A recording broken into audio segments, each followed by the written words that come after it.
Si Jésus revient là, si Jésus revient maintenant, iras-tu au paradis? Où est-ce que tu vas aller si tu meurs aujourd'hui? Cessez de nous poser des bêtes questions. Cessez de nous poser des questions inutiles. Ça, ce sont les questions qu'on pose aux non-croyants, aux païens. Mais toi, le chrétien, cesse de poser ce genre de questions.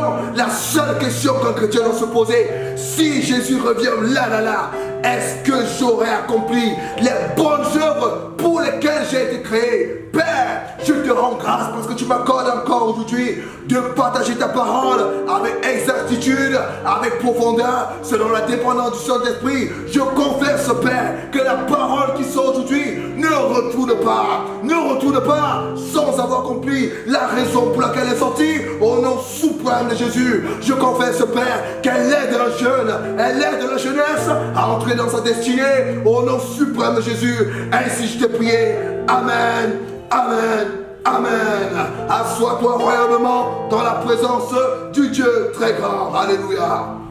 Bien-aimés dans le Seigneur, la Bible nous dit, dans Éphésiens 2, verset 10, nous sommes son ouvrage ayant été créés en Jésus-Christ pour les bonnes œuvres que Dieu a prévues d'avance afin que nous les pratiquions.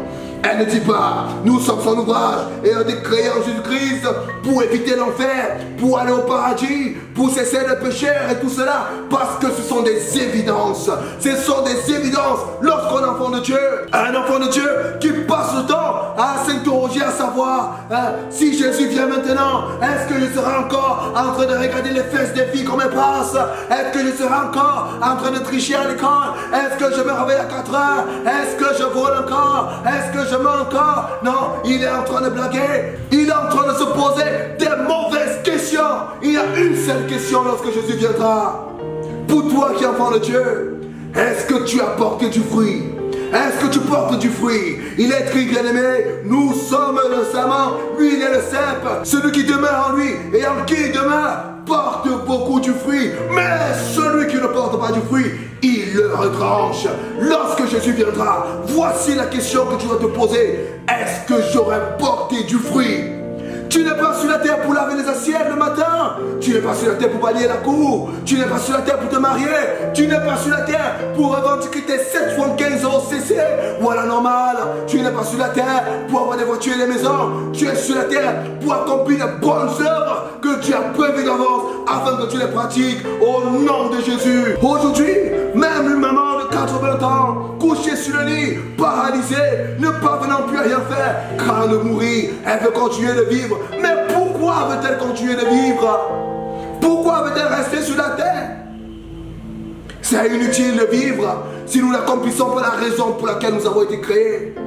Pendant que d'un côté on a Thomas Edison qui a fait l'ampoule, de l'autre côté on a Martin Luther King qui a lutté contre l'esclavage, de l'autre côté il y a toi qui te contente de dire, est-ce que je vais aller au paradis? Est-ce que je vais aller au ciel? Est-ce que je vais pas aller au paradis? Ce n'est pas la raison pour laquelle tu as été créé.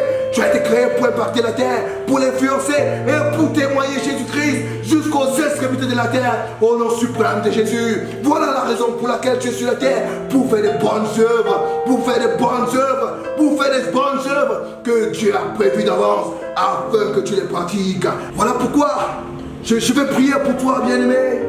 Parce que ceci, c'est un message que je le porte. Père, je prie pour celui qui m'écoute maintenant. Je prie dans le nom suprême de Jésus qu'il se lève et qu'il accomplisse les bonnes œuvres pour lesquelles tu l'as créé. Je déclare, Père, que tu lui donnes chaque matin le désir de te servir, la volonté de te plaire, la volonté d'accomplir pour le royaume des cieux.